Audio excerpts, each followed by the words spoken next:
Pintarnya.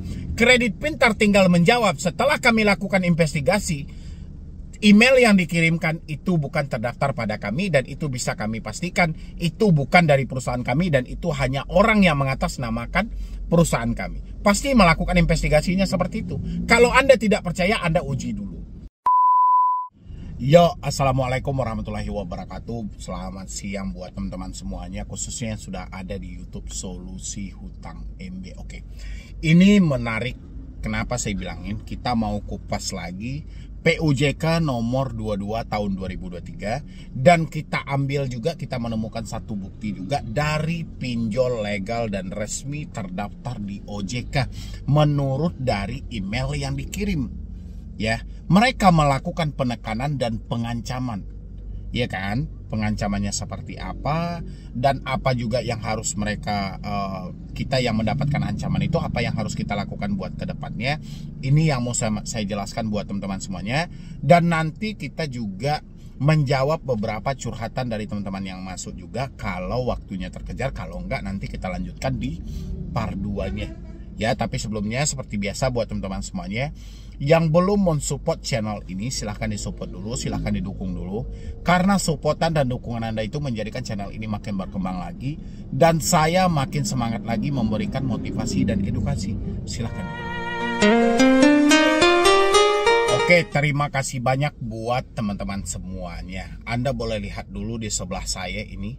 Ini ada katanya di sini ya, sesuai dengan email yang ada. Ini laporan dari salah satu follower dan subscriber juga di YouTube yang mana dia juga telat bayar di aplikasi Kredit Pintar. Kita mau kupas dulu. Di sini dia sampaikan emailnya penagihan Kredit Pintar, nama emailnya Kredit Pintar, tapi di sini terdeteksi mengapa pesan ini berada di spam. Pesan ini serupa dengan pesan yang dulu diidentifikasi sebagai spam, laporkan sebagai bukan spam. Nah, jadi ini pesan sudah spam ya. Jadi kalau pengen dilaporkan ini bukan spam ya, itu kembali ke email Anda. Oke? Kalau Anda diam tidak ada respon sama sekali, berarti secara tidak sadar Anda setuju. Oke, saya ulangin lagi ya. Kalau Anda diam, tidak ada respon sama sekali, berarti secara tidak sadar. Oh, secara tidak sadar. Harusnya kan secara sadar. Anda setuju kan gitu. Berarti secara tidak sadar Anda setuju, kami hubungi keluarga Anda dan teman Anda, tempat kerja Anda untuk membantu kejelasan. Di sana nanti Anda berurusan dengan mereka. Oke, sampai di sini dulu ya. Coba kita munculkan di sebelah saya ini juga.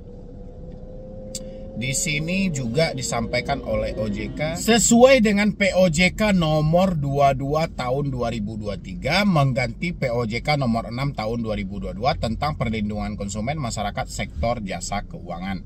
Paling pertama, OJK menyampaikan tidak menggunakan cara ancaman, kekerasan atau tindakan yang sifatnya mempermalukan. Jadi kalau kita balik lagi ke sini, yang mana akan menghubungi keluarga, teman, dan tempat kerja, kira-kira itu mempermalukan apa bukan? Tolong teman-teman isi juga di kolom komentar.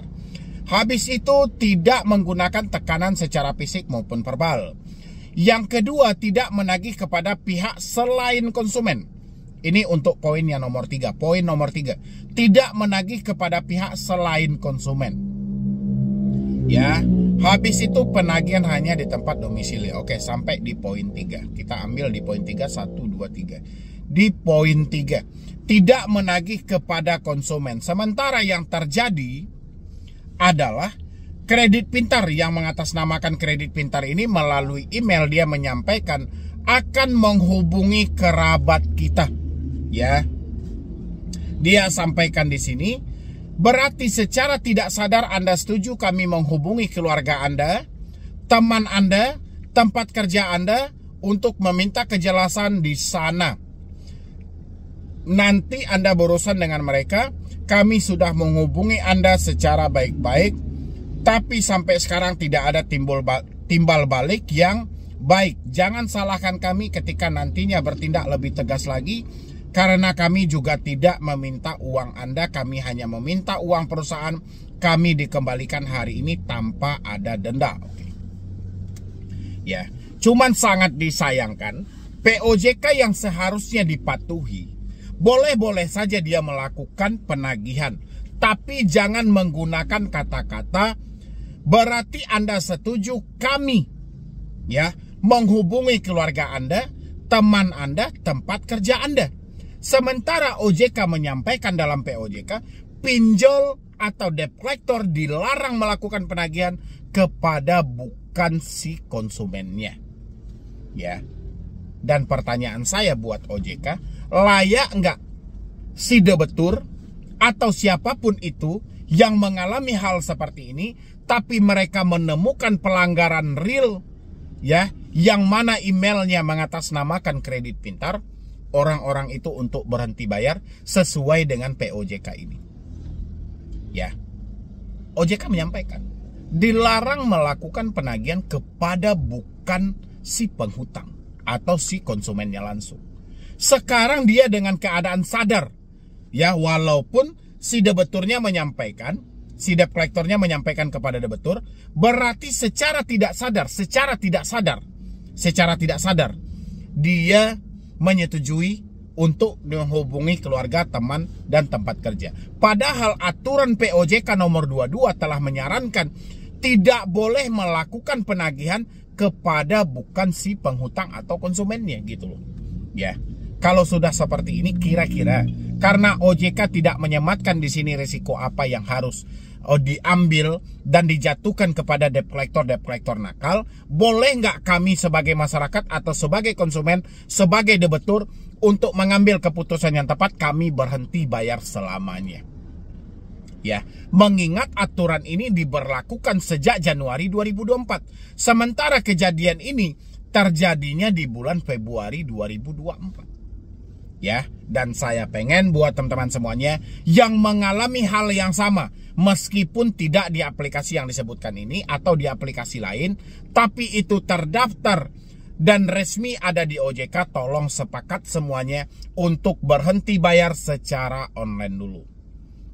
Biar ini menjadi efek jera untuk para debt collector, supaya tidak melakukan tindakan-tindakan yang menyimpang, yang mana tidak sesuai lagi dengan aturan yang seharusnya itu diikuti dan dipatuhi. Kalaupun debt collector menyampaikan di sini karena tidak ada itikat timbal balik dari si penghutang telah dibebankan dengan denda, telah dibebankan juga dengan bunga sesuai dengan kesepakatan awal, dan kalaupun mereka tidak ada kemampuan dalam membayar, mereka akan dibebankan lagi dengan BI checking ataupun fintech data center. Tapi sangat disayangkan ada unsur tekanan, ada penyimpangan yang mana tidak sesuai dengan aturan yang berlaku. Inilah teman-teman semuanya, pentingnya kita menghafal aturan-aturan yang diterbitkan OJK ini, supaya tidak terjadi hal seperti ini. Ketika terjadi hal yang seperti ini, kita sudah bisa mengatasinya. Oh, ini tidak sesuai nih dengan SOP yang berlaku. Kalau Anda masih teruskan hal ini, saya bisa pakai hal ini. Ketika saya menemukan ini Anda langgar, saya tidak akan bayar lagi secara online kepada aplikasi Anda. Bahkan saya tidak akan bayar lagi selamanya ke aplikasi Anda. Harusnya seperti itu. Ini penting untuk teman-teman ketahui, supaya jangan meraba-raba. Kalau Anda laporkan hal ini kepada OJK, OJK akan langsung kirimkan kepada pihak yang bersangkutan. Misalnya Anda melaporkan kejadian tentang kredit pintar ini, nanti OJK akan teruskan kepada kredit pintarnya. Kredit pintar tinggal menjawab, setelah kami lakukan investigasi, email yang dikirimkan itu bukan terdaftar pada kami, dan itu bisa kami pastikan itu bukan dari perusahaan kami, dan itu hanya orang yang mengatasnamakan perusahaan kami. Pasti melakukan investigasinya seperti itu. Kalau Anda tidak percaya, Anda uji dulu. Ini salah satu contohnya. Ini diteruskan juga kepada aplikasi Indodana. Dan Indodananya menyebutkan apa? Tujuan orang melaporkan kepada OJK adalah untuk meluruskan pelanggaran-pelanggaran aturan yang terjadi. Tapi yang diberikan OJK adalah bukan dianya yang mengetengahi permasalahan ini, malah dilempar-lempar ke sana, ke sini, dan ke sana, ke sini. Itulah yang terjadi selama. Jadi saya pengen buat teman-teman di luar sana, kalaupun Anda diancam, paling tidak seperti ini juga. Mereka menyebutkan nama aplikasinya. Jangan hanya ancaman-ancaman buta seperti yang muncul di sini. Di mana ya? Di sinilah. Seperti yang muncul di sini, ancaman-ancaman buta seperti itu sulit kita merabanya. Sedangkan ancaman yang menyebutkan nama aplikasi aja, kan sudah saya bilang, Anda kalau nggak percaya Anda lapor ke OJK. Anda laporkan ke OJK, OJK akan teruskan ke aplikasi. Nanti aplikasi tinggal jawab, kami telah lakukan investigasi, nomor yang Anda sampaikan itu bukan dari kami. Ya, itu jawaban aplikasinya. Atau email yang Anda sampaikan itu bukan real email kami, itu akun fake atau penipu bla bla segala macam. Ya namanya mereka melakukan pembelaan. Mana ada orang yang mau mengakui kesalahan mereka? Maling mana yang mau mengaku? Tapi tujuan kita melaporkan ke OJK supaya OJK melakukan penyidikan. OJK memanggil aplikasinya dan ditinjau langsung. Atau ada nggak lembaga independen yang benar-benar bisa menyelidiki hal ini, biar pinjol-pinjol legal itu terbongkar kedoknya selama ini. Ya, jadi buat teman-teman semuanya, jangan ada yang ketakutan, jangan ada yang kecemasan, kalaupun mendapatkan ancaman-ancaman seperti gambar-gambar yang telah saya lihatkan tadi. Jadi Anda nggak perlu cemas, nggak perlu khawatir. Kalau si pinjolnya masih melakukan hal yang sama, kita kasih efek jerahnya.